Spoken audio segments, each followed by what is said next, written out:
পাঠ করছি রবীন্দ্রনাথ ঠাকুরের ইউরোপ প্রবাসীর পত্রের প্রথম পত্র। 20শে সেপ্টেম্বরে আমরা পুনা স্টিমারে উঠলেম। 5টার সময় জাহাজ ছেড়ে দিলে। আমরা তখন জাহাজের ছাতে দাঁড়িয়ে। আস্তে আস্তে আমাদের চোখের সামনে ভারতবর্ষের শেষ তটরেখা মিলিয়ে গেল। চারদিকের লোকের কোলাহল সইতে না পেরে আমি আমার নিজের ঘরে গিয়ে শুয়ে পড়লেন।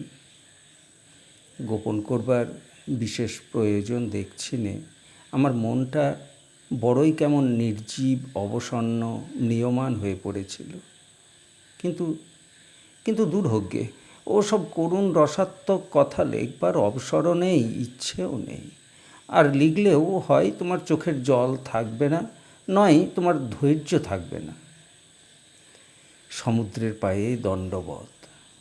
20শে থেকে 26শে পর্যন্ত যে করে কাটিয়েছি তা আমিই জানি। সমুদ্রপীড়া কাকে বলে অবশ্যই জানো, কিন্তু কী রকম তা জানো না। আমি সেই ব্যায়ামই পড়েছিলেন। সে কথা বিস্তারিত করে লিখলে পাষাণেরও চোখে জল আসবে। 6টা দিন মশাই শয্যা থেকে উঠিনি। যে ঘরে থাকতেম সেটা অতি অন্ধকার, ছোট, পাছে সমুদ্রের জল ভিতরে আসে, তাই চারদিকের জানলা সম্পূর্ণরূপে বন্ধ। অসূর্যম পোষ্য রূপ ও অবায়ুস্পর্শ দেহ হয়ে 6টা দিন কেবল বেঁচেছিলেম মাত্র। প্রথম দিন সন্ধেবেলায় আমাদের একজন সহযাত্রী আমাকে জোর করে বিছানা থেকে উঠিয়ে খাবার টেবিলে নিয়ে গেলেন। যখন উঠে দাঁড়ালেম তখন আমার মাথার ভিতর যা কিছু আছে সবাই মিলে যেন মারামারি কাটাকাটি আরম্ভ করে দিলে। চোখে দেখতে পাইনি, পা চলে না, সর্বাঙ্গ টলমল করে। 2 পা গিয়েই একটা বেঞ্চিতে গিয়ে বসে পড়লেন। আমার সহযাত্রীটি আমাকে ধরাধরি করে জাহাজে ডেকে নিয়ে গেলেন। একটা রেলের উপর ভর দিয়ে দাঁড়ালেন। তখন অন্ধকার রাত, আকাশ মেঘে আচ্ছন্ন, আমাদের প্রতিকূলে বাতাস বইছে। সেই অন্ধকারের মধ্যে, সেই নিরাশ্রয় অকুল সমুদ্রে 2 দিকে অগ্নি উৎক্ষিপ্ত করতে করতে আমাদের জাহাজ একলা চলেছে। যেখানে চায় সেই দিকেই অন্ধকার। সমুদ্র ফুলে ফুলে উঠছে। সে এক মহা গম্ভীর দৃশ্য। সেখানে বেশিক্ষণ থাকতে পারলেম না, মাথা ঘুরতে লাগলো। ধরাধরি করে আবার আমার ক্যাবিনে এলেম। সেই যে বিছানায় পড়লেম, 6 দিন আর এক মুহূর্তের জন্য মাথা তুলিনি। আমাদের যে স্টুয়ার্ড ছিল, কারণ জানি নে, আমার উপর তার বিশেষ কৃপা দৃষ্টি ছিল। দিনের মধ্যে যখন তখন সে আমার জন্যে খাবার নিয়ে উপস্থিত করত। না খেলে কোনো মতেই ছাড়ত না। সে বলতো, না খেলে আমি ইঁদুরের মতো দুর্বল হয়ে পড়ব। সে বলতো সে আমার জন্য সব কাজ করতে পারে। আমি তাকে যথেষ্ট সাধুবাদ দিতেম এবং জাহাজ ছেড়ে আসবার সময় সাধুবাদের চেয়ে আরও কিঞ্চিৎ সারবান পদার্থ দিয়েছিলেন। 6 দিনের পর আমরা যখন এডেনের কাছাকাছি পৌঁছলেম তখন সমুদ্র কিছু শান্ত হলো। সেদিন আমার স্টুয়ার্ড এসে নড়ে চড়ে বেড়াবার জন্যে আমাকে বারবার অনুরোধ করতে লাগলো। আমি তার পরামর্শ শুনে বিছানা থেকে তো উঠলেম। উঠে দেখি যে সত্যিই ইঁদুরের মতো দুর্বল হয়ে পড়েছি। মাথা যেন ধার করা, কাঁধের সঙ্গে তার ভালো রকম বনে না। চুরি করা কাপড়ের মতো শরীরটা যেন আমার ঠিক গায়ে লাগছে না। ঘর থেকে বেরিয়ে ছাতের উপর গিয়ে একটা কেদারায় হেলান দিয়ে পড়লেন। অনেক দিনের পর বাতাস পেয়ে বাঁচলেন। দুপুরবেলা দেখি একটা ছোট নৌকা সেই সমুদ্র দিয়ে চলেছে। চারদিকে অনেক দূর পর্যন্ত আর ডাঙা নেই। জাহাজ শুদ্ধ লোক অবাক। তারা আমাদের স্টিমারকে ডাকতে আরম্ভ করলে। জাহাজ থামল। তারা একটি ছোট নৌকায় করে কতকগুলি লোক জাহাজে পাঠিয়ে দিলে। এরা সকলে আরব দেশীয়। এডেন থেকে মস্কটে যাচ্ছে। পথের মধ্যে দিকভ্রম হয়ে গেছে। তাদের সঙ্গে যা জলের পিপে ছিল তা ভেঙে গিয়ে জল সমস্ত নষ্ট হয়ে গেছে, অথচ যাত্রী অনেক। আমাদের জাহাজের লোকেরা তাদের জল দিলে। একটি ম্যাপ খুলে কোন দিকে ও কত দূরে মস্কট তাদের দেখিয়ে দিলে। তারা আবার চলতে লাগলো। সে নৌকো যে মস্কট পর্যন্ত পৌঁছবে তাতে সকলেই সন্দেহ প্রকাশ করতে লাগলো। 28শে সেপ্টেম্বর শনিবার সকালে ঘুম থেকে উঠেই দেখি আমাদের সম্মুখে সব পাহাড় পর্বত উঠেছে। অতি সুন্দর পরিষ্কার প্রভাত। সূর্য সবেমাত্র উঠেছে। সমুদ্র অতিশয় শান্ত। দূর থেকে সেই পর্বতময় ভূভাগের প্রভাত দৃশ্য এমন সুন্দর দেখাচ্ছে যে কি বলবো। পর্বতের উপরে রঙিন মেঘগুলি এমন নত হয়ে পড়েছে যে মনে হয় যেন অপরিমিত সূর্যকিরণ পান করে তাদের আর দাঁড়াবার শক্তি নেই। পর্বতের উপরে যেন অবসন্ন হয়ে পড়েছে। আয়নার মতো পরিষ্কার শান্ত সমুদ্রের উপর ছোট ছোট পালতোলা নৌকাগুলি আবার কেমন ছবির মতো দেখাচ্ছে। এডেনে পৌঁছে বাড়িতে চিঠি লিখতে আরম্ভ করলেন। কিন্তু লিখতে গিয়ে দেখি যে এই কদিন নাড়াচাড়া খেয়ে মাথার ভিতরে যেন সব উল্টো পাল্টা হয়ে গেছে। বুদ্ধির রাজ্যে একটা অরাজকতা ঘটেছে। কি করে লিখব ভালো মনে আসছে না। ভাবগুলো যেন মাকড়সার জালের মতো, ছুঁতে গেলেই অমনি ছিঁড়ে খুঁড়ে যাচ্ছে। কিসের পর কী লিখব তার একটা ভালো রকম বন্দোবস্ত করতে পারছি না। এই অবস্থায় লিখতে আরম্ভ করলেন। এমন বিপদে পড়ে তোমাকে যে লিখতে পারিনি তাতে তোমার ক্ষোভের কারণ কিছুই নেই। দেখো, সমুদ্রের উপর আমার কতকটা অশ্রদ্ধা হয়েছে। কল্পনায় সমুদ্রকে যা মনে করতেম, সমুদ্রে এসে দেখি তার সঙ্গে অনেক বিষয় মেলে না। তীর থেকে সমুদ্রকে খুব মহান বলে মনে হয়, কিন্তু সমুদ্রের মধ্যে এলে আর ততটা মনে হয় না। তার কারণ আছে। আমি যখন বোম্বের উপকূলে দাঁড়িয়ে সমুদ্র দেখতেম, তখন দেখতেম দূর দিগন্তে গিয়ে নীল জল নীল আকাশে মিশিয়ে গিয়েছে। কল্পনায় মনে করতেম যে একবার যদি ওই দিগন্তের আবরণ ভেদ করতে পারি, ওই দিগন্তের যবনিকা ওঠাতে পারি, অমনি আমার সম্মুখে এক অকুল অনন্ত সমুদ্র একেবারে উতলে উঠবে। ওই দিগন্তের পরে যে কি আছে তা আমার কল্পনাতেই থাকতো। তখন মনে হতো না ওই দিগন্তের পরে আর এক দিগন্ত আসবে। কিন্তু যখন সমুদ্রের মধ্যে এসে পড়ি তখন মনে হয় যে জাহাজ যেন চলছে না, কেবল একটি দিগন্তের গণ্ডির মধ্যে বাঁধা আছে। আমাদের কল্পনার পক্ষে সে দিগন্তের সীমা এত সংকীর্ণ যে কেমন তৃপ্তি হয় না। কিন্তু দেখো, এই কথা বড় গোপনে রাখা উচিত। বাল্মীকি থেকে বায়রন পর্যন্ত সকলেরই যদি এই সমুদ্র দেখে ভাব লেগে থাকে, তবে আমার না লাগলে 10 জনে যে হেসে উঠবে। গ্যালিলিওর সময়ে এ কথা বললে হয়তো আমাকে কয়েদ যেতে হতো। এত কবি সমুদ্রের স্তুতিবাদ করেছেন যে আজ আমার এই নিন্দায় তাঁর বোধহয় বড় একটা গায়ে লাগবে না। যখন তরঙ্গ ওঠে তখন বোধ করি সমুদ্র বেশ দেখায়, কিন্তু আমার দুর্ভাগ্যক্রমে সমুদ্রের তরঙ্গ উঠলেই আমার এমন মাথা ঘুরতে থাকে যে আমার দেখাশুনো সব ঘুরে যায়। আমি যখন ঘর থেকে বেরোতে আরম্ভ করলেন তখন জাহাজের যাত্রীদের উপর আমার নজর পড়ল ও আমার উপর জাহাজের যাত্রীদের নজর পড়ল। আমি স্বভাবতই লেডি জাতিকে বড় ডরাই। তাদের কাছে ঘেঁষতে গেলে এত প্রকার বিপদের সম্ভাবনা যে চাণক্য পণ্ডিত থাকলে লেডিদের কাছ থেকে 10 সহস্র হস্ত দূরে থাকতে পরামর্শ দিতেন।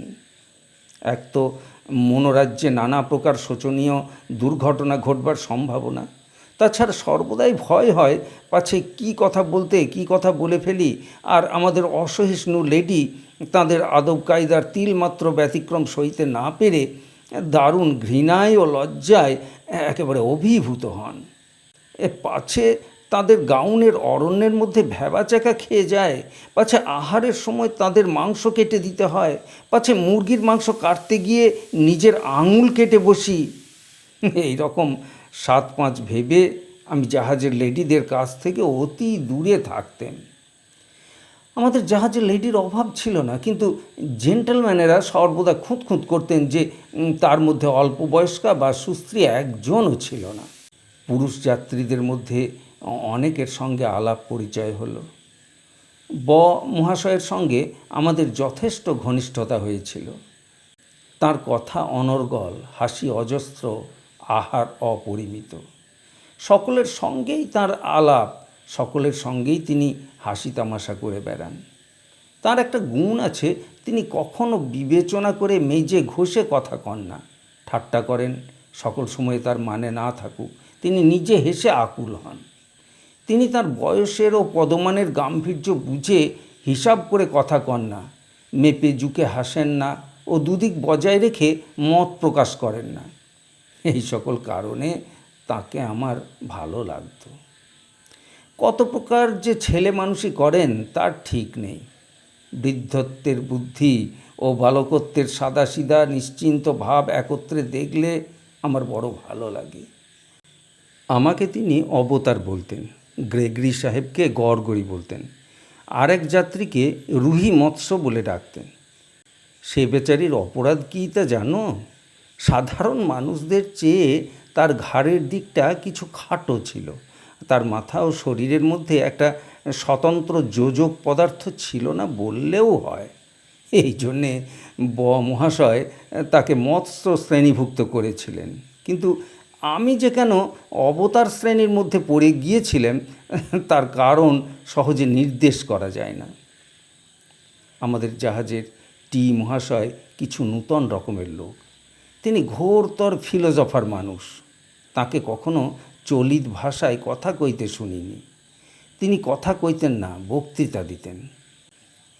একদিন আমরা 2-4 জনে মিলে জাহাজের ছাতে দুদণ্ড আমোদ প্রমোদ করছিলেন।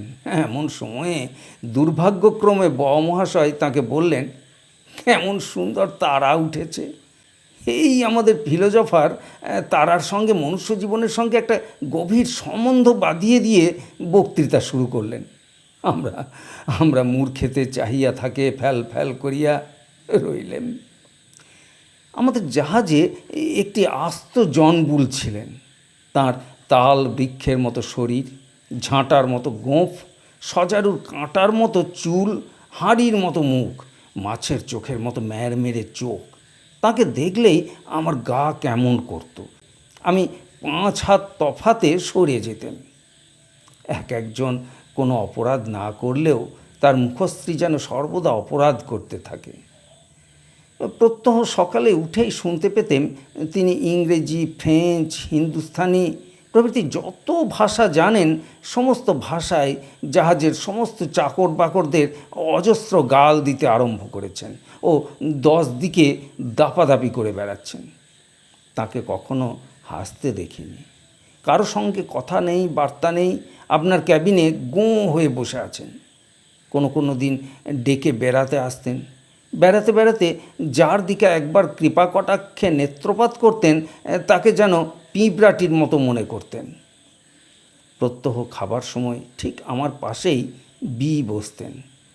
তিনি একটি ইউরাসীয়, কিন্তু তিনি ইংরেজের মতো শীষ দিতে, পকেটে হাত দিয়ে পা ফাঁক করে দাঁড়াতে সম্পূর্ণরূপে শিখেছেন। তিনি আমাকে বড়ই অনুগ্রহের চোখে দেখতেন। একদিন এসে মহাগম্ভীর স্বরে বললেন, ইয়ং ম্যান, তুমি অক্সফোর্ড যাচ্ছ? অক্সফোর্ড ইউনিভার্সিটি বড় ভালো বিদ্যালয়। আমি একদিন ট্রেঞ্চ সাহেবের প্রোভার্বস অ্যান্ড দেয়ার লেসন্স বইখানি পড়ছিলেন। তিনি এসে বইটি নিয়ে শীষ দিতে দিতে 2-4 পাতা উল্টিয়ে পাল্টিয়ে বললেন, হ্যাঁ, ভালো বই বটে।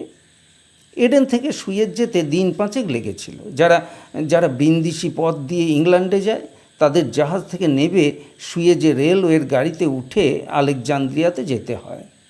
আলেকজান্দ্রিয়ার বন্দরে তাদের জন্য একটা স্টিমার অপেক্ষা করে। সেই স্টিমারে চড়ে ভূমধ্যসাগর পার হয়ে ইটালিতে পৌঁছতে হয়। আমরা ওভারল্যান্ড ডাঙা পেরোনো যাত্রী, সুতরাং আমাদের সুয়েজে নামতে হলো। আমরা 3 জন বাঙালি ও 1 জন ইংরেজ একখানি আরব নৌকা ভাড়া করলেন। মানুষের ডিভাইন মুখশ্রী কতদূর পশুত্বের দিকে নামতে পারে তা সেই নৌকোর মাঝিটার মুখ দেখলে জানতে পারতে। তার চোখ দুটো যেন বাঘের মতো, কালো কুচকুচে রং, কপাল নিচু, ঠোঁট পুরু, সবশুদ্ধ মুখের ভাব অতি ভয়ানক। অন্যান্য নৌকোর সঙ্গে দরে বনল না, সে একটু কম দামে নিয়ে যেতে রাজি হলো। বড় মহাশয় তো সে নৌকোয় বড় সহজে যেতে রাজি নন। তিনি বললেন, আরবদের বিশ্বাস করতে নেই, ওরা অনায়াসে গলায় ছুরি দিতে পারে। তিনি সুয়েজের 2-1টা ভয়ানক ভয়ানক অরাজকতার গল্প করলেন। কিন্তু যা হোক, আমরা সেই নৌকোয় তো উঠলেন। মাঝিরা ভাঙা ভাঙা ইংরেজি কয় ও অল্প স্বল্প ইংরেজি বুঝতে পারে। আমরা তো কতক দূর নির্বিবাদে গেলেন। আমাদের ইংরেজ যাত্রীটির সুয়েজের পোস্ট অফিসে নামবার দরকার ছিল। পোস্ট অফিস অনেক দূর এবং যেতে অনেক বিলম্ব হবে, তাই মাঝি একটু আপত্তি করলে, কিন্তু শীঘ্রই সে আপত্তি ভঞ্জন হলো। তারপরে আবার কিছু দূরে গিয়ে সে জিজ্ঞাসা করলে, পোস্ট অফিসে যেতে হবে কি? সে 2-1 ঘন্টার মধ্যে যাওয়া অসম্ভব। আমাদের রুক্ষ স্বভাব সাহেবটি মহা খ্যাপা হয়ে চেঁচিয়ে উঠলেন, ইয়োর গ্র্যান্ড মাদার।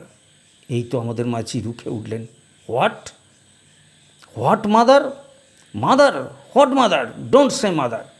আমরা মনে করলুম সাহেবটাকে ধরে বুঝি জলে ফেলে দিলে। আবার জিজ্ঞাসা করলে, হোয়াট ডিড ইউ সে? সাহেব তাঁর রোগ ছাড়লেন না, আবার বললেন, ইয়োর গ্র্যান্ড মাদার। এই তো আর রক্ষে নেই। মাঝিটা মহা তেড়ে উঠল। সাহেব গতিক ভালো নয় দেখে নরম হয়ে বললেন, you don't seem to understand what I say. অর্থাৎ তিনি তখন গ্র্যান্ড মাদার বলাটা যে গালি নয় তাই প্রমাণ করতে ব্যস্ত। তখন সে মাঝিটা ইংরেজি ভাষা ছেড়ে ধমক দিয়ে চেঁচিয়ে উঠল, বস, চুপ। সাহেব থতমত খেয়ে চুপ করে গেলেন, আর তার বাক্যস্ফূর্তি হলো না। আবার খানিক দূর গিয়ে সাহেব জিজ্ঞাসা করলেন, কত দূর বাকি আছে? মাঝি অগ্নিশর্মা হয়ে চেঁচিয়ে উঠলেন, 2 shilling give, ask what distance. আমরা এই রকম বুঝে গেলাম যে 2 শিলিং ভাড়া দিলে সুয়েজ রাজ্যে এই রকম প্রশ্ন জিজ্ঞাসা আইনে নেই। মাঝিটা যখন আমাদের এই রকম ধমক দিচ্ছে তখন অন্য দাঁড়িদের ভারী আমোদ বোধ হচ্ছে। তারা তো পরস্পর মুখ চাওয়াচাওয়ি করে মুচকি মুচকি হাসতে আরম্ভ করলে। মাছি মহাশয়ের বিষম বদমেজাজ দেখে তাদের হাসি সামলানো দায় হয়ে উঠেছিল। একদিকে মাছি ধমকাচ্ছে, একদিকে দাঁড়িগুলো হাসি জুড়ে দিয়েছে। মাঝিটির উপর প্রতিহিংসা তোলবার আর কোনো উপায় না দেখে আমরাও 3 জনে মিলে হাসি জুড়ে দিলেন। এরকম সুবুদ্ধি অনেক স্থলে দায়ে পড়ে খাটাতে হয়। মানে সুয়েজ শহরে গিয়ে তো পৌঁছলেন। সুয়েজ শহর সম্বন্ধে আমার কিছু বলবার অধিকার নেই, কারণ আমি সুয়েজের 1/2 মাইল জায়গার বেশি আর দেখিনি। শহরের চারদিকে একবার প্রদক্ষিণ করবার বাসনা ছিল, কিন্তু আমার সহযাত্রীদের মধ্যে যারা পূর্বে সুয়েজ দেখেছিলেন তারা বললেন, এ পরিশ্রমে শ্রান্তি ও বিরক্তি ছাড়া অন্য কোনো ফল লাভের সম্ভাবনা নেই। তাতেও আমি নিরুৎসাহ হইনি, কিন্তু শুনলেন গাধায় চড়ে বেড়ানো ছাড়া শহরে বেড়াবার আর কোনো উপায় নেই। শুনে শহরে বেড়াবার দিকে টান আমার অনেকটা কমে গেল। তারপরে শোনা গেল এদেশের গাধাদের সঙ্গে চালকদের সকল সময়ে মতের ঐক্য হয় না, তারও একটি স্বতন্ত্র স্বাধীন ইচ্ছে আছে। এই জন্যে সময়ে সময়ে 2 ইচ্ছের বিরোধ উপস্থিত হয়, কিন্তু প্রায়ই দেখা যায় গাধার ইচ্ছে পরিণামে জয়ী হয়। সুয়েজে এক প্রকার জঘন্য চোখের ব্যামোর অত্যন্ত প্রাদুর্ভাব। রাস্তায় অমন শত শত লোকের চোখ ওই রকম রোগগ্রস্ত দেখতে পাবে। এখানকার মাছিরা ওই রোগ চারদিকে বিতরণ করে বেড়ায়। রোগগ্রস্ত চোখ থেকে ওই রোগের বীজ আহরণ করে তারা অরুগ্ন চোখে গিয়ে বসে, চারদিকে রোগ ছড়িয়ে পড়ে। সুয়েজে আমরা রেলগাড়িতে উঠলেন। এই রেলগাড়ির অনেক প্রকার রোগ আছে। প্রথমত, শোবার কোনো বন্দোবস্ত নেই, কেননা বসবার জায়গাগুলি অংশে অংশে বিভক্ত। দ্বিতীয়ত, এমন গজগামিনী রেলগাড়ি সর্বত্র দেখতে পাওয়া যায় না। সমস্ত রাত্রি গাড়ি চলেছে। দিনের বেলা যখন জেগে উঠলাম তখন দেখলাম ধুলোয় আমাদের কেবল গোড় হয়নি, আর সব হয়েছে।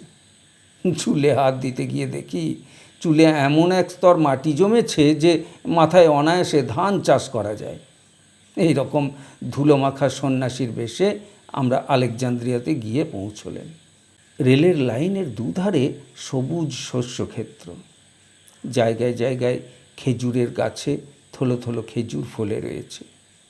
মাঠের মাঝে মাঝে কুয়ো, মাঝে মাঝে দুই একটা কোঠা বাড়ি।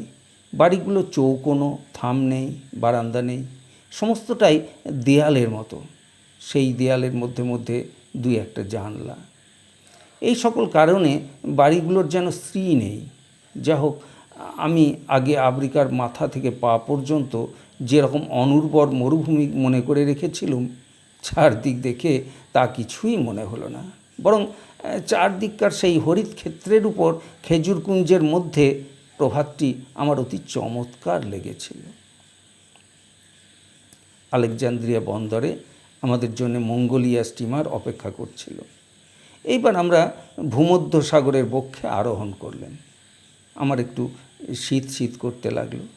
জাহাজে গিয়ে খুব ভালো করে স্নান করলেন। আমার তো হাড়ে হাড়ে ধুলো প্রবেশ করেছিল। স্নান করার পর আলেকজান্দ্রিয়া শহর দেখতে গেলেন। জাহাজ থেকে ডাঙা পর্যন্ত যাবার জন্যে একটা নৌকো ভাড়া হলো। এখানকার একটা মাঝি স্যার উইলিয়াম জোন্সের দ্বিতীয় সংস্করণ বললেই হয়। তারা গ্রিক, ইটালিয়ান, ফ্রেঞ্চ, ইংরেজি প্রভৃতি অনেক ভাষায় চলনসই রকম কথা কইতে পারে। শুনলেন ফ্রেঞ্চ ভাষাই এখানকার সাধারণ ভাষা। রাস্তাঘাটের নাম, সাইনবোর্ডের দোকানগুলির আত্মপরিচয় অধিকাংশই ফরাসি ভাষায় লেখা। আলেকজান্দ্রিয়া শহরটি সমৃদ্ধিশালী মনে হলো। এখানে যে কত জাতের লোক ও কত জাতের দোকানদার আছে তার ঠিকানা নেই। রাস্তাগুলি পাথর দিয়ে বাঁধানো, তাতে বেশ পরিষ্কার থাকে, কিন্তু গাড়ির শব্দ বড় বেশি রকম হয়। খুব বড় বড় বাড়ি, বড় বড় দোকান। শহরটি খুব জমকালো বটে। আলেকজান্দ্রিয়ার বন্দর খুব প্রকাণ্ড। বিস্তর জাহাজ এখানে আশ্রয় পায়। ইউরোপীয়, মুসলমান সকল প্রকার জাতিরই জাহাজ এ বন্দরে আছে। কেবল হিন্দুদের জাহাজ নেই। 4-5 দিনে আমরা ইটালিতে গিয়ে পৌঁছলেন। তখন রাত্রি 1-2 হবে। গরম বিছানা ত্যাগ করে জিনিসপত্র নিয়ে আমরা জাহাজের ছাতে গিয়ে উঠলেন। জ্যোৎস্না রাত্রি, খুব শীত। আমার গায়ে বড় একটা গরম কাপড় ছিল না, তাই ভারী শীত করছিল। আমাদের সম্মুখে নিস্তব্ধ শহর। বাড়িগুলির জানলা দরজা সব বন্ধ, সমস্ত নিদ্রামগ্ন। আমাদের যাত্রীদের মধ্যে ভারী গোল পড়ে গেল। কখনো শুনি ট্রেন পাওয়া যাবে, কখনো শুনি পাওয়া যাবে না। জিনিসপত্রগুলো নিয়ে কি করা যায় ভেবে পাওয়া যায় না। জাহাজে থাকবো কি বেরোবো কিছুই স্থির নেই। একজন ইটালিয়ান অফিসার এসে আমাদের গুনতে আরম্ভ করলে, কিন্তু কেন গুনতে আরম্ভ করলে তা ভেবে পাওয়া গেল না। জাহাজের মধ্যে এই রকম একটা অস্ফুট জনশ্রুতি প্রচারিত হলো যে এই গণনার সঙ্গে আমাদের ট্রেনে চড়ার একটা বিশেষ যোগ আছে। কিন্তু সে রাত্রে মূলেই ট্রেন পাওয়া গেল না। শোনা গেল তার পরদিন বেলা 3টের আগে ট্রেন পাওয়া যাবে না। যাত্রীরা মহা বিরক্ত হয়ে উঠল। অবশেষে সে রাত্রে ব্রিন্দিসির হোটেলে আশ্রয় নিতে হলো। এই তো প্রথম ইউরোপের মাটিতে আমার পা পড়ল। কোনো নূতন দেশে আসবার আগে আমি তাকে এমন নূতনতর মনে করে রাখি যে এসে আর তা নূতন বলে মনেই হয় না। ইউরোপ আমার তেমন নূতন মনে হয়নি শুনে সকলেই অবাক। আমরা রাত্রি 3টের সময় ব্রিন্দিসির হোটেলে গিয়ে শুয়ে পড়লেন। সকালে একটা আধমরা ঘোড়া ও আধভাঙা গাড়ি চড়ে শহর দেখতে বের হলেন। সারথির সঙ্গে গাড়ি ঘোড়ার এমন অসামঞ্জস্য যে কি বলবো। সারথির বয়স 14 হবে, কিন্তু ঘোড়াটির বয়স 50 হবে, আর গাড়িটি পৌরাণিক যুগের মনে হলো। ছোটোখাটো শহর যেমন হয়ে থাকে, ব্রিন্দিসিও তাই। কতকগুলি কোঠাবাড়ি, দোকান বাজার, রাস্তাঘাট আছে। ভিক্ষুকেরা ভিক্ষা করে ফিরছে। 2-4 জন লোক মদের দোকানে বসে গল্প গুজব করছে। 2-4 জন রাস্তার কোণে দাঁড়িয়ে হাসি তামাশা করছে। লোকজনেরা অতি নিশ্চিন্ত মুখে গজেন্দ্র গমনে গমন করছে, যেন কারো কোনো কাজ নেই, কারো কোনো ভাবনা নেই, যেন শহর শুদ্ধ ছুটি। রাস্তায় গাড়ি ঘোড়ার সমারোহ নেই, লোকজনের সমাগম নেই। আমরা খানিক দূর যেতেই একজন ছোকরা আমাদের গাড়ি থামিয়ে হাতে একটা তরমুজ নিয়ে গাড়োয়ানের পাশে গিয়ে বসল। মহাশয় বললেন, বিনা আয়াসে এর কিছু রোজগার করবার বাসনা আছে। লোকটা এসে হাত বাড়িয়ে মাঝে মাঝে আমাদের দেখিয়ে দিতে লাগলো, ওইটে চার্চ, ওইটে বাগান, ওইটে মাঠ ইত্যাদি।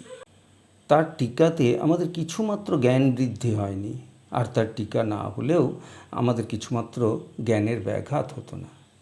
তাকে কেউ আমাদের গাড়িতে উঠতে বলেনি, কেউ তাকে কোনো বিষয় জিজ্ঞাসাও করেনি, কিন্তু তবু এই অযাচিত অনুগ্রহের জন্য তার যাচঙা পূর্ণ করতে হলো।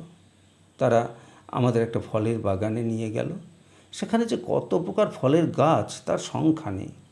চারদিকে থলো থলো আঙুর ফলে রয়েছে। 2 রকম আঙুর আছে, কালো আর সাদা। তার মধ্যে কালোগুলি আমার বেশি মিষ্টি লাগলো। বড় বড় গাছে আপেল, পিচ প্রভৃতি অনেক প্রকার ফল ধরে আছে। একজন বুড়ি কতকগুলি ফল ফুল নিয়ে উপস্থিত করলেন। আমরা সেদিকে নজর করলেন না, কিন্তু ফল বিক্রয় করবার উপায় সে বিলক্ষণ জানে। আমরা ইতস্তত বেড়াচ্ছি, এমন সময় দেখি একটি সুন্দরী মেয়ে কতকগুলি ফল আর ফুলের তোড়া নিয়ে আমাদের সম্মুখে হাজির হলো। তখন আর অগ্রাহ্য করবার সাধ্য রইল না। ইটালির মেয়েদের বড় সুন্দর দেখতে, অনেকটা আমাদের দেশের মেয়ের ভাব আছে। সুন্দর রং, কালো কালো চুল, কালো ভুরু, কালো চোখ আর মুখের গড়ন চমৎকার। 3টে ট্রেনে ব্রিন্দিসি ছাড়লেন। রেলওয়ে পথের দুধারে আঙুরের ক্ষেত, চমৎকার দেখতে। পর্বত, নদী, হ্রদ, কুটির, শস্যক্ষেত্র, ছোট ছোট গ্রাম প্রভৃতি যত কিছু কবির স্বপ্নের ধন সমস্ত চারদিকে শোভা পাচ্ছে। গাছপালার মধ্যে থেকে যখন কোনো একটি দূরস্থ নগর, তার প্রাসাদ চূড়া, তার চার্চের শিখর, তার ছবির মতো বাড়িগুলি আস্তে আস্তে চোখে পড়ে, তখন বড় ভালো লাগে। সন্ধেবেলায় একটি পাহাড়ের নিচে অতি সুন্দর একটি হ্রদ দেখেছিলেন, তার আমি ভুলতে পারবো না। তার চারদিকে গাছপালা, জলে সন্ধ্যার ছায়া, সে অতি সুন্দর, তা আমি বর্ণনা করতে চাই নে। রেলওয়ে করে যেতে যেতে আমরা মন্ট সেনিসের বিখ্যাত সুড়ঙ্গ দেখলেন। এই পর্বতের এপাশ থেকে ফরাসিরা, ওপাশ থেকে ইটালিয়ানরা একসঙ্গে খুঁড়তে আরম্ভ করে। কয়েক বৎসর খুঁড়তে খুঁড়তে 2 যন্ত্রী দল ঠিক মাঝামাঝি এসে পরস্পরের সম্মুখাসম্মুখী হয়। এই গুহা অতিক্রম করতে রেলগাড়ির ঠিক আধ ঘন্টা লাগলো। সে অন্ধকারে আমরা যেন হাঁপিয়ে উঠছিলেন। এখানকার রেলগাড়ির মধ্যে দিন রাত আলো জ্বালাই আছে, কেননা এক এক স্থানে প্রায় 5 মিনিট অন্তর এক একটা পর্বত গুহা ভেদ করতে হয়। সুতরাং দিনের আলো খুব অল্পক্ষণ পাওয়া যায়। ইটালি থেকে ফ্রান্স পর্যন্ত সমস্ত রাস্তা, নির্ঝর নদী, পর্বত, গ্রাম, হ্রদ দেখতে দেখতে আমরা পথের কষ্ট ভুলে গিয়েছিলেন। সকালবেলায় প্যারিসে গিয়ে পৌঁছলেন। কি জমকালো শহর! অভ্রভেদী প্রাসাদের অরণ্যে অভিভূত হয়ে যেতে হয়। মনে হয় প্যারিসে বুঝি গরিব লোক নেই। মনে হলো এই 3.5 হাত মানুষের জন্যে এমন প্রকাণ্ড জমকালো বাড়িগুলোর কি আবশ্যক। হোটেলে গেলেন, এমন প্রকাণ্ড কাণ্ড যে ঢিলে কাপড় পরে যেমন সোয়াস্তি হয় না, সে হোটেলেও বোধ করি তেমনি অস্বস্তি হয়। স্মরণস্তম্ভ, উৎস, বাগান, প্রাসাদ, পাথরে বাঁধানো রাস্তা, গাড়ি ঘোড়া, জনকোলাহল প্রভৃতিতে অবাক হয়ে যেতে হয়। প্যারিসে পৌঁছিয়েই আমরা একটা টার্কিশ বাথে গেলেন। প্রথমত একটা খুব গরম ঘরে গিয়ে বসলেন। সে ঘরে অনেকক্ষণ থাকতে থাকতে কারো কারো ঘাম বেরোতে লাগলো, কিন্তু আমার তো বেরোলো না। আমাকে তার চেয়ে আর একটা গরম ঘরে নিয়ে গেল। সে ঘরটা আগুনের মতো, চোখ মেলে থাকলে চোখ জ্বালা করতে থাকে। মিনিট কতক থেকে সেখানে আর থাকতে পারলাম না। সেখান থেকে বেরিয়ে খুব ঘাম হতে লাগলো। তারপরে এক জায়গায় নিয়ে গিয়ে আমাকে শুইয়ে দিলে। ভীমকায় এক ব্যক্তি এসে আমার সর্বাঙ্গ ডলতে লাগলো। তার সর্বাঙ্গ খোলা, এমন মাংস পেশালো চমৎকার শরীর কখনো দেখিনি। বুড়ো রস্ক বৃষস্কন্ধ শাল প্রাংশুর মহার বুজ। মনে মনে ভাবলেন, ক্ষীণকায় এই মশকটিকে দলন করবার জন্যে এমন প্রকাণ্ড কামানের কোনো আবশ্যক ছিল না। সে আমাকে দেখে বললে, আমার শরীর বেশ লম্বা আছে, এখন পাশের দিকে বাড়লে আমি একজন সুপুরুষের মধ্যে গণ্য হব। আধ ঘন্টা ধরে সে আমার সর্বাঙ্গ অবিশ্রাম দলন করলে। ভূমিষ্ঠ কাল থেকে যত ধুলো মেখেছি শরীর থেকে সব যেন উঠে গেল। যথেষ্ট রূপে দলিত করে আমাকে আরেকটি ঘরে নিয়ে গেল। সেখানে গরম জল দিয়ে, সাবান দিয়ে, স্পঞ্জ দিয়ে শরীরটা বিলক্ষণ করে পরিষ্কার করলে। পরিষ্করণ পর্ব শেষ হলে আর একটা ঘরে নিয়ে গেল। সেখানে একটা বড় পিচকিরি করে গায়ে গরম জল ঢালতে লাগলো। হঠাৎ গরম জল দেওয়া বন্ধ করে বরফের মতো ঠান্ডা জল বর্ষণ করতে লাগলো। এই রকম কখনো গরম কখনো ঠান্ডা জলে স্নান করে একটা জল যন্ত্রের মধ্যে গেলেন। তার উপর থেকে নিচ থেকে চারপাশ থেকে বানের মতো জল গায়ে বিনতে থাকে। সেই বরফের মতো ঠান্ডা বরুণ বান বর্ষণের মধ্যে খানিকক্ষণ থেকে আমার বুকের রক্ত পর্যন্ত যেন জমাট হয়ে গেল। রণে ভঙ্গ দিতে হলো। হাঁপাতে হাঁপাতে বেরিয়ে এলেন। তারপরে এক জায়গায় পুকুরের মতো আছে। আমি সাঁতার দিতে রাজি আছি কি না জিজ্ঞাসা করলে। আমি সাঁতার দিলেন না, আমার সঙ্গী সাঁতার দিলেন।